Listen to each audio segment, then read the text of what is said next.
नमः। गजाननं भूतगणाधिसेवितं कपितजम्बूफलचारुभक्षणम् उमासुतं शोकविनाशकारकम् नमामि विघ्नेश्वरपादपङ्कजम्। गुरुर्ब्रह्मा गुरुर्विष्णु गुरुर्देवो महेश्वरा गुरुर्साक्षात् परब्रह्म तस्मै श्री गुरुवे नमः। नारायण नमस्कृत्यं नरं चैव नरोत्तमं देवीं सरस्वतीं व्यासं ततो जयमुदीरयेत्। गीताशास्त्रमिदं पुण्यं यः पठेत् प्रयतः पुमान् विष्णुः पदमवाप्नोति भयशोकादिवर्जितः। ओम नमो भगवते वासुदेवाय। सकल चराचर जगत में व्याप्त नारायण को ओम नमो नारायण। श्रीमद् भगवद गीता की चर्चा करते हुए हम चौथे अध्याय की चर्चा यहाँ कर रहे हैं, जहाँ भगवान अर्जुन को यज्ञ के भेद तथा उनके फल के बारे में बता रहे हैं। 27वें श्लोक में भगवान आत्म संयम योग रूप यज्ञ का वर्णन करते हैं। सर्वाणि इंद्रिय कर्माणि प्राण कर्माणि चापरे आत्म संयम योगाग्नौ जुह्वति ज्ञान दीपिते। दूसरे योगी जन इंद्रियों की संपूर्ण क्रियाओं को और प्राणों की समस्त क्रियाओं को ज्ञान से प्रकाशित आत्म संयम योग रूप अग्नि में हवन किया करते हैं। इस श्लोक में बताए गए आत्म संयम योग का अर्थ समाधि से जानना चाहिए। हमारी 3 अवस्थाएं होती हैं, जागृत अवस्था, स्वप्न अवस्था तथा सुषुप्ति अवस्था। जागृत अवस्था में जब हम निद्रा में नहीं होते, हमारी इंद्रियां आदि सब सजग रहती हैं, उस अवस्था को जागृत अवस्था कहते हैं। निद्रा को प्राप्त होने के पश्चात जब स्वप्न हम देखते हैं तो उस अवस्था को स्वप्न अवस्था कहते हैं। परंतु जहां निद्रा में स्वप्न अवस्था एवं जागृत अवस्था दोनों का भाव तिरोहित हो जाता है तो उस अवस्था को सुषुप्ति अवस्था कहते हैं। समाधि अवस्था वह अवस्था है जहां इन तीनों का भी अभाव हो जाता है, जहां संपूर्ण आदि व्याधियां समभाव को प्राप्त हो जाती हैं। समाधि के भी 2 भेद होते हैं, एक सविकल्प समाधि, एक निर्विकल्प समाधि। सविकल्प समाधि वह है जो योग के द्वारा खेचरी आदि मुद्राओं का तथा त्रिबंध प्राणायाम आदि के प्रयोग द्वारा अथवा संकल्प द्वारा अपने प्राणों को कंठ में रोककर जिस समाधि को धारण किया जाता है उसे सविकल्प तथा संप्रज्ञात समाधि कहते हैं। दूसरी समाधि है निर्विकल्प समाधि। यह समाधि सघन ध्यान का प्रतिफल है। भगवान इसी समाधि के बारे में यहाँ कहते हैं। ध्यान भी 2 प्रकार का होता है, एक सगुण साकार स्वरूप का तथा दूसरा निराकार तत्व अपने आत्मा तत्वों में स्थित होने का। सगुण साकार के ध्यान में अपने प्राणों का अर्थात श्वास प्रश्वास का तथा इंद्रियों का निरोध करके अर्थात वहां से ध्यान हटाकर मन के द्वारा ध्येय अर्थात साकार स्वरूप का ध्यान किया जाता है। मन के द्वारा ध्येय का चिंतन करते करते ध्येय में मन की एकाग्रता रूप ध्यान अवस्था होती है। जब वह ध्यान और भी गहन में उतरता है तब मन के सारे क्रियाकलाप शांत हो जाते हैं तथा मन का भी निरोध हो जाता है। उस समय हमारे प्राणों की स्थिति, मन, बुद्धि, इंद्रिय सब कुछ स्थिर हो जाता है, सबकी स्थितियां रुक जाती हैं। उसी अवस्था को समाधि अवस्था कहते हैं। वहीं दूसरी ओर निराकार तत्व के ध्यान में साक्षी भाव के द्वारा अपनी बुद्धि द्वारा, विवेक और चिंतन द्वारा जब साधक अपनी आत्मा में स्थित होने का प्रयास करता है, श्वास प्रश्वास की गति को सम करते हुए जब वह हृदय गुहा में उतरता है तब उसका यह ध्यान और भी गहन हो जाता है और निराकार तत्व में वह एकाकार हो जाता है। इस अवस्था में संपूर्ण बाहरी क्रियाकल्प उसके रुक जाते हैं। इस अवस्था को भी समाधि अवस्था ही कहते हैं। चाहे सगुण साकार के द्वारा समाधि को प्राप्त हुआ हो, चाहे निर्गुण निराकार का ध्यान करते हुए समाधि को प्राप्त हुआ हो, यह दोनों अवस्थाएं ही आत्म संयोग योग ही है। ध्यान योग के द्वारा मन और बुद्धि के प्रयोग से इंद्रियों के क्रियाकलापों तथा समस्त क्रियाओं को विलीन करके समाधिस्थ हो जाना, यही आत्म संयम योग रूप अग्नि में इंद्रियों की और प्राणों की समस्त क्रियाओं का हवन करना है।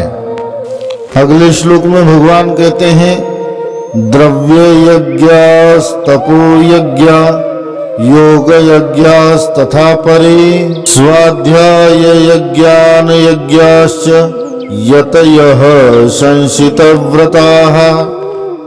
कई पुरुष द्रव्य संबंधी यज्ञ करने वाले हैं, कितने ही तपस्या रूप यज्ञ करने वाले हैं तथा दूसरे कितने ही योग रूप यज्ञ करने वाले हैं और कितने ही अहिंसा आदि तीक्ष्ण व्रतों से युक्त यत्नशील पुरुष स्वाध्याय रूप यज्ञ ज्ञान यज्ञ करने वाले हैं।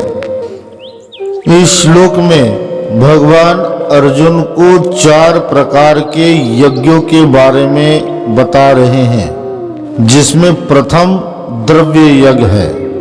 द्रव्य अर्थात धन, अपने स्वधर्म वर्णाश्रम धर्म न्यायोचित कर्म के द्वारा प्राप्त धन तथा प्रारब्ध के द्वारा प्राप्त धन का जो लोक हितार्थ प्रयोग करते हैं, दान आदि कार्यों में, धर्म कार्यों में, यज्ञ आदि, कुआं बावड़ी, मंदिर, धर्म स्थान, धर्मशाला आदि कार्यों में किसी निर्धन की सहायता हेतु धन का परित्याग करते हैं, वो भी निष्काम भाव के द्वारा,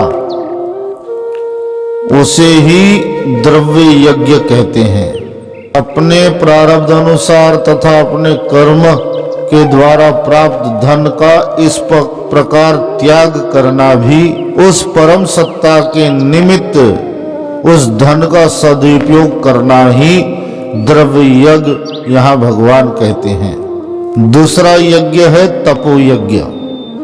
यह तपो यज्ञ अंतःकरण और इंद्रियों को पवित्र करने के लिए ममता, आसक्ति और फल की इच्छा के त्याग पूर्वक निष्काम भाव से व्रत, उपवास आदि करना, कष्ट सहन करना, उसे तपो यज्ञ कहते हैं।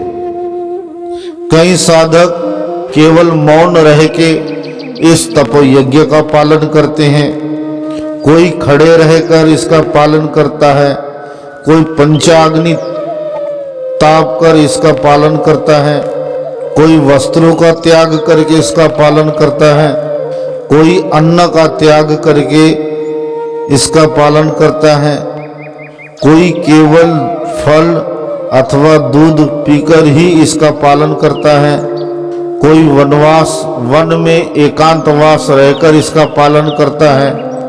तप अर्थात अपने आप को तपाना। जो इस प्रकार अनेक प्रकार के कष्ट सहन करते हुए अपनी साधना मार्ग में अग्रसर होता है, उसे तपो यज्ञ कहते हैं। तीसरा, यहाँ भगवान योग यज्ञ का वर्णन करते हैं। योग यज्ञ अर्थात अष्टांग योग, जहाँ यम, नियम, प्राणायाम, आसन, प्रत्याहार, धारणा, ध्यान, समाधि।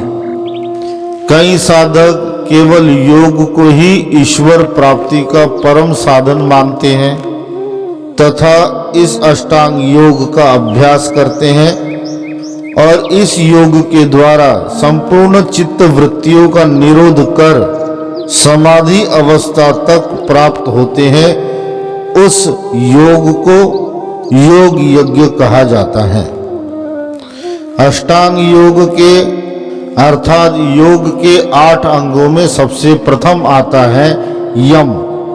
यम अर्थात अहिंसा का पालन करना, असत्य संभाषण त्यागना, हमेशा सत्य बोलना, किसी के भी अधिकार की कोई भी वस्तु ग्रहण ना करना, ना तो चुराना और ना ही बलपूर्वक प्राप्त करना, काम वासना का परित्याग करना तथा ब्रह्मचर्य का पालन करना और शरीर निर्वाह के लिए जितना द्रव्य तथा सामग्री उपयुक्त हो उसके अतिरिक्त कोई भी भोग सामग्री अथवा धन का संग्रह ना करना, इसे अपरिग्रह कहते हैं। इन 5 साधन को यम कहते हैं।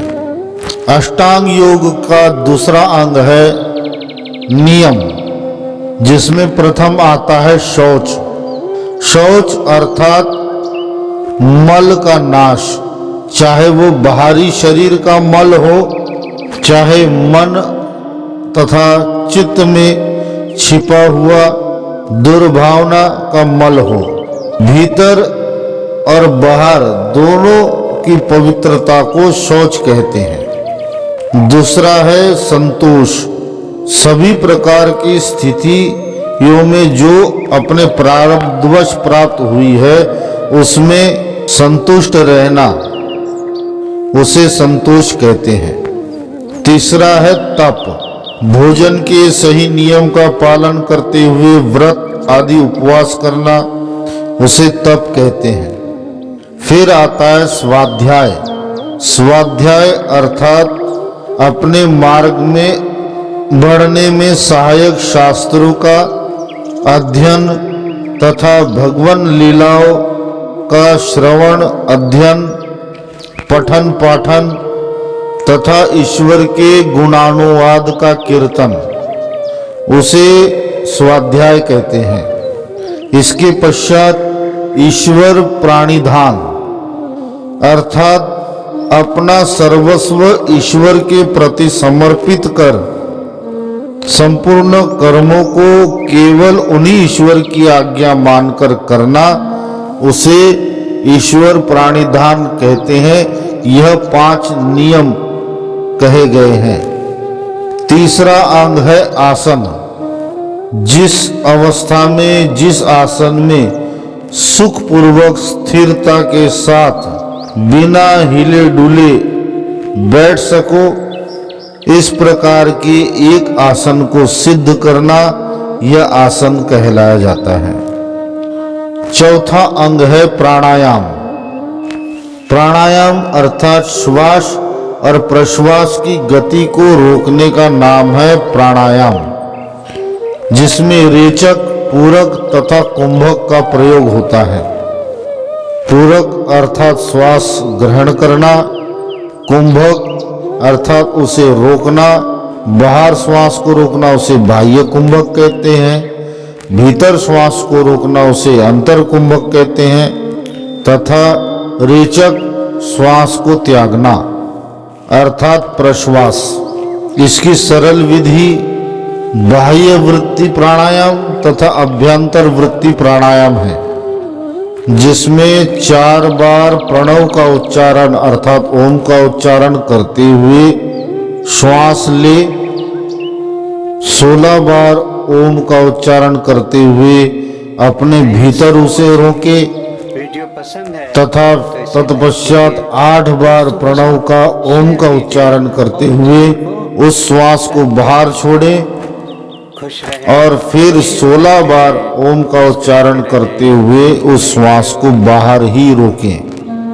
प्राणायाम के अनेक भेद है, जिसे पातंजल योग सूत्र में भली भांति बताया गया है।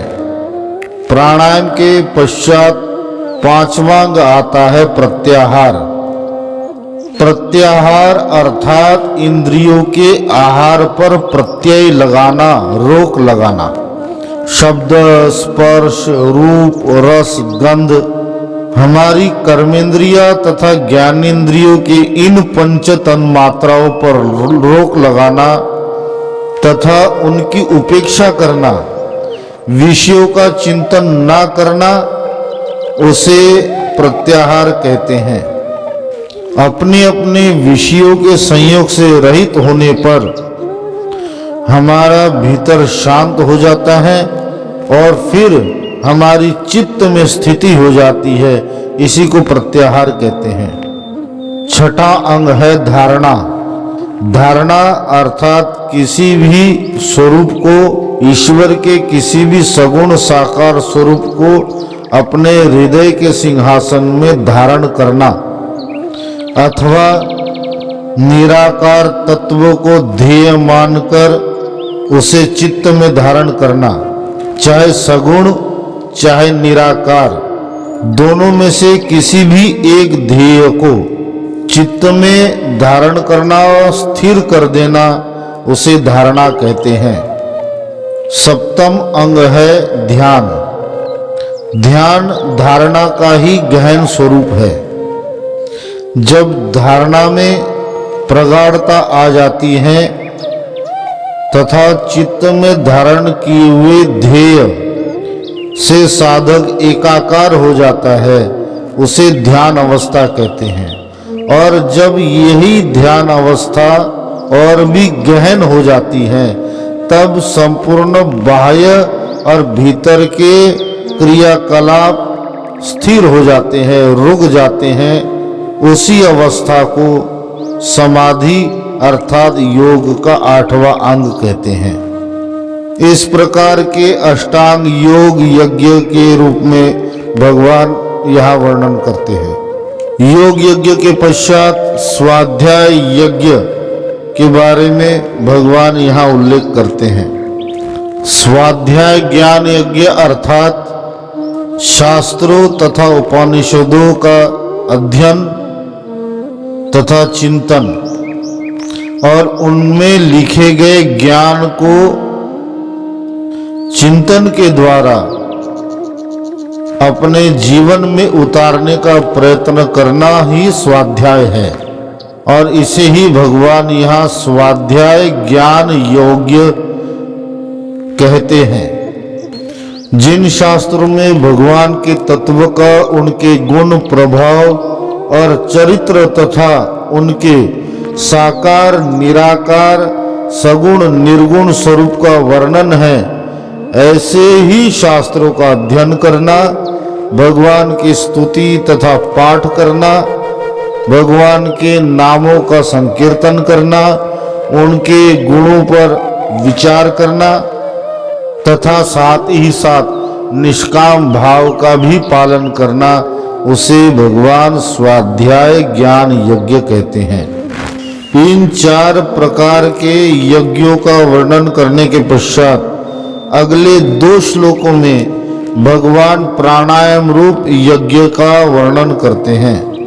अपाने जुह्वति प्राणम प्राणे अपानम तथा परे प्राण पान गतिरुद्ध्वा प्राणायाम परायणाः। 29वां श्लोक। अपरे नियताहारः प्राणान् प्राणेषु जुह्वति सर्वे अप्येते यज्ञविदो यज्ञक्षपितकल्मषाः। 30वां श्लोक। दूसरे कितने ही योगी जन अपान वायु में प्राण वायु को हवन करते हैं, वैसे ही योगी जन प्राण वायु में अपान वायु को हवन करते हैं, तथा अन्य कितने ही नियमित आहार करने वाले प्राणायाम परायण पुरुष प्राण और अपान की गति को रोककर प्राणों को प्राणों में ही हवन किया करते हैं। ये सभी साधक यज्ञों द्वारा पापों का नाश कर देने वाले और यज्ञों को जानने वाले हैं। यहाँ भगवान कहते हैं कि प्राणायाम रूप साधन करना भी यज्ञ ही है। इसीलिए ममता, आसक्ति और फल की कामना का त्याग पूर्वक परमात्मा की प्राप्ति के उद्देश्य से प्राणायाम करना भी मनुष्यों को कर्म बंधनों से मुक्त करने वाला तथा परमात्मा की प्राप्ति कराने वाला है। इन श्लोकों में भगवान बाह्य कुंभक तथा अभ्यंतर कुंभक इन दोनों कुंभकों के प्रयोग के द्वारा प्राणायाम का वर्णन करते हैं। जहाँ प्रथम प्राणवायु तथा अपान वायु का उल्लेख करते हुए पहले प्राणायाम में अपान वायु में प्राण वायु के हवन करने की बात भगवान कहते हैं। अपान वायु का स्थान गुदा द्वार है तथा प्राण वायु का स्थान हमारा हृदय है। इस प्राणायाम में साधक पूरक प्राणायाम करता है, नासिका द्वारा बाहर की वायु को अपने शरीर के भीतर ले जाता है तथा हृदय में स्थित प्राण वायु को साथ में लेकर नाभि से होती हुई अपान वायु में विलीन हो जाती है। यहाँ वायु को भीतर रोका जाता है, अभ्यंतर कुंभक किया जाता है। इस प्रकार प्रथम प्राणायाम को भगवान वर्णन करते हैं। दूसरे प्राणायाम में इसके विपरीत श्वास को बाहर रोका जाता है। प्राणवायु में अपान वायु का हवन होता है। इस साधन में बार बार भीतर की वायु को बाहर निकालकर वहीं रोका जाता है। इस कारण इसे बाह्य कुंभक भी कहते हैं। भगवान यहाँ प्राणायाम परायणा पद का भी प्रयोग करते हैं। जो साधक प्राणों के नियमन करने में अर्थात बार बार प्राणों को रोकने का अभ्यास करने में तत्पर हो और इसी को परमात्मा की प्राप्ति का साधन मानते हो, ऐसे पुरुषों को प्राणायाम परायणाः कहते हैं। तत्पश्चात भगवान यहाँ प्राणों को प्राणों में ही हवन करने की बात कहते हैं। यहाँ प्राण अर्थात हमारे पंच प्राण हैं। पंच प्राण अर्थात 5 वायु, जिसमें प्राण, अपान, समान, उदान और व्यान, जिसमें प्राण वायु का स्थान हमारा हृदय है, अपान वायु का स्थान गुदा है, समान वायु का स्थान हमारी नाभि है, उदान वायु का स्थान कंठ है, व्यान वायु का स्थान समस्त शरीर है। इन पंचों वायु भेदों को पंच प्राण कहते हैं। इन 5 प्राणों को जीतकर जब साधक इन पर अपना नियंत्रण प्राप्त कर लेता है तथा साधक प्राण वायु और अपान वायु इन दोनों की गति को रोक देता है, अपने प्राण वायु का इन पंच प्राणों में हवन कर देता है। श्वास प्रश्वास को बंद करके प्राण अपान आदि समस्त वायु भेदों को अपने अपने स्थानों में ही रोक दिया जाता है। वही यहाँ प्राण और अपान की गति को रोककर प्राणों का प्राणों में हवन करना है।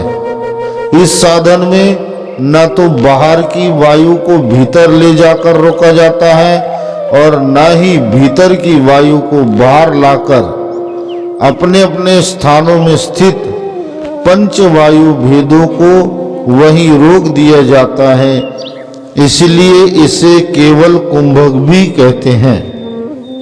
इस प्रकार भगवान यहाँ अर्जुन को विभिन्न प्रकार के यज्ञों का वर्णन कर रहे हैं। ओम नमो भगवते वासुदेवाय। हरि ओम तत्सत। हरि ओम तत्सत। हरि ओम तत्सत।